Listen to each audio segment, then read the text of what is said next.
ನಮಸ್ಕಾರ ಸ್ನೇಹಿತರೆ, ನಾಳೆ ಮಾರ್ಚ್ 9 ಸೋಮವಾರ, ನಾಳೆಯಿಂದ 75 ವರ್ಷ ಈ 7 ರಾಶಿಯವರಿಗೆ ಮಹಾರಾಜ ಯೋಗದ ಜೊತೆಗೆ ರಾಶಿ ಹಣ ಸಿಗುತ್ತಂತೆ.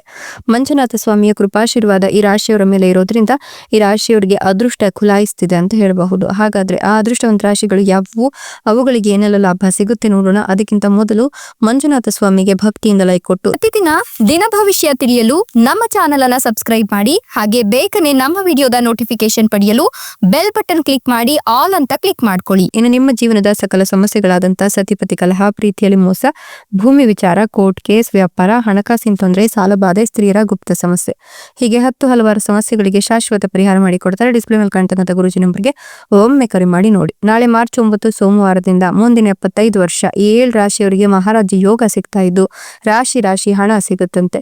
ಮಂಜುನಾಥ ಸ್ವಾಮಿಯ ಕೃಪಾಶೀರ್ವಾದ ಈ ರಾಶಿಯವರ ಮೇಲೆ ಇರಲಿದ್ದು ಈ ರಾಶಿಯವರ ಜೀವನದಲ್ಲಿ ಮಂಜುನಾಥ ಸ್ವಾಮಿಯ ಆಶೀರ್ವಾದದಿಂದಾಗಿ ಅಂದುಕೊಂಡಿದ್ದೆಲ್ಲವೂ ಕೂಡ ಈಡೇರ್ತಾ ಹೋಗುತ್ತೆ ಅಂತ ಹೇಳಬಹುದು. ಈ ರಾಶಿಯವರ ಜೀವನದಲ್ಲಿ ಇಷ್ಟು ದಿನ ಇದ್ದಂಥ ಒಂದಷ್ಟು ತೊಂದರೆಗಳಿರಬಹುದು, ತಾಪತ್ರೆಗಳಿರಬಹುದು, ಅದೆಲ್ಲವೂ ಕೂಡ ನಿವಾರಣೆ ಆಗ್ತಾ ಹೋಗುತ್ತೆ. ಹೊಸ ಜೀವನವನ್ನ ಆರಂಭ ಮಾಡಲಿಕ್ಕೆ ನಿಮ್ಮ ಪ್ರಯತ್ನಗಳು ಈಗ ಫಲವನ್ನ ಕೊಡುತ್ತೆ ಅಂತ ಹೇಳಬಹುದು.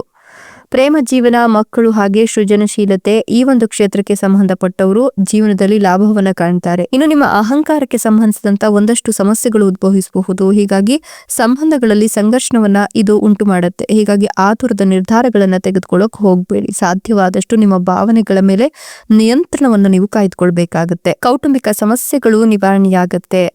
ನಿಮ್ಮ ವೃತ್ತಿ ಮತ್ತು ಖ್ಯಾತಿಯಲ್ಲಿ ಹಠಾತ್ ಬದಲಾವಣೆಗಳಾಗುವ ಸಾಧ್ಯತೆ ಇದ್ದು ಹಿರಿಯರೊಂದಿಗಿನ ಭಿನ್ನಾಭಿಪ್ರಾಯಗಳು ದೂರವಾಗುತ್ತೆ. ಒಡ ಹುಟ್ಟಿದವರು ಅಥವಾ ಆಪ್ತರೊಂದಿಗಿನ ವಿಚಾರಗಳ ಲಾಭವನ್ನ ಈ ಸಂದರ್ಭದಲ್ಲಿ ನೀವು ಪಡ್ಕೊಳ್ತೀರಾ. ಸಾಧ್ಯವಾದಷ್ಟು ಮಾತನಾಡುವ ಸಂದರ್ಭದಲ್ಲಿ ಪದ ಬಳಕೆಯ ಬಗ್ಗೆ ಗಮನ ಇರಲಿ. ಸಂಪತ್ತಿನ ಮನೆಯಲ್ಲಿ ನೀವು ಸಾಕಷ್ಟು ಲಾಭವನ್ನೇ ನೋಡಬಹುದು. ಹಣಕಾಸಿನ ವಹಿವಾಟುಗಳು ಚಿಂತನಾಶೀಲವಾಗಿ ನಡೆಯುತ್ತೆ. ಮಾನಸಿಕ ಶಾಂತಿ ಇರುತ್ತೆ. ಜೊತೆಗೆ ನೀವು ಸರಿಯಾದ ಆರ್ಥಿಕ ಲಾಭವನ್ನ ಕಂಡುಕೊಳ್ತೀರಾ. ಆರ್ಥಿಕ ಮತ್ತು ವೃತ್ತಿಪರ ವಿಷಯಗಳಲ್ಲಿ ಉತ್ತಮ ಫಲಿತಾಂಶಗಳು ಸಿಗುತ್ತೆ.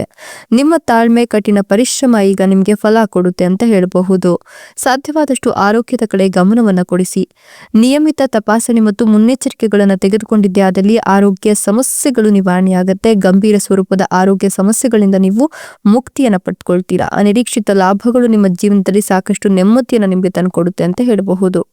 ಈ ಅವಧಿಯಲ್ಲಿ ಹೊಸ ಆದಾಯದ ಮೂಲಗಳು ತೆರೆದುಕೊಳ್ಳುತ್ತೆ. ಹಣಕಾಸಿನ ಒಳಹರಿವಿಗೆ ಹೊಸ ಮಾರ್ಗಗಳು ಗೋಚರಿಸುತ್ತೆ. ಜೊತೆಗೆ ನೀವು ಅಂದುಕೊಂಡಂತಹ ಕೆಲಸಗಳನ್ನು ಸಾಧಿಸಲಿಕ್ಕೆ ಸಾಧ್ಯವಾಗುತ್ತೆ. ಸಂಬಂಧಗಳಲ್ಲಿ ಶಾಂತಿ ಮತ್ತು ನೆಮ್ಮದಿ ನೆಲೆಸಿ ಮಾನಸಿಕ ಸಮತೋಲನ ಮತ್ತು ಸಂತೋಷಕ್ಕೆ ಇದು ಕಾರಣವಾಗುತ್ತೆ. ಭವಿಷ್ಯದ ದಿಕ್ಕಿನೆಡೆಗೆ ನೀವು ನಡೀತಾ ಹೋಗ್ತೀರಾ. ವಿದೇಶಗಳಲ್ಲಿ ಪ್ರಯಾಣವನ್ನು ಮಾಡ್ತೀರಾ. ವೃತ್ತಿ ಮತ್ತು ವೈಯಕ್ತಿಕ ಅಭಿವೃದ್ಧಿಗೆ ಪ್ರಯೋಜನಕಾರಿ ಸಮಯ ಇದಾಗಿದ್ದು ಐಷಾರಾಮಿ ವಸ್ತುವನ್ನ ಸಹ ಖರೀದಿ ಮಾಡ್ತೀರಾ. ಹೊಸ ಆದಾಯದ ಮೂಲಗಳು ತೆರೆದುಕೊಳ್ಳುತ್ತೆ. ನಿಮ್ಮ ಆರ್ಥಿಕ ಪರಿಸ್ಥಿತಿ ಬಲಗೊಳ್ಳುತ್ತೆ. ಇಷ್ಟೆಲ್ಲ ಲಾಭ ಮತ್ತು ಅದೃಷ್ಟವನ್ನು ಪಡೆದಿರ್ತಕ್ಕಂಥ ಅದೃಷ್ಟವಂತ ರಾಶಿಗಳು ಯಾವುವು ಅಂತ ನೋಡೋದಾದ್ರೆ ಮೀನ ರಾಶಿ, ವೃಷಭ ರಾಶಿ, ಮಿಥುನ ರಾಶಿ, ಕನ್ಯಾ ರಾಶಿ, ಕಟಕ ರಾಶಿ, ವೃಶ್ಚಿಕ ರಾಶಿ, ಧನು ರಾಶಿ. ಇವುಗಳಲ್ಲಿ ನಿಮ್ಮ ರಾಶಿ ಇದ್ದರೂ ಇಲ್ಲದಿದ್ದರೂ ಭಕ್ತಿಯಿಂದ ಓಂ ನಮೋ ಮಂಜುನಾಥಾಯ ಅಂತ ಕಮೆಂಟ್ ಮಾಡಿ. ಧನ್ಯವಾದಗಳು.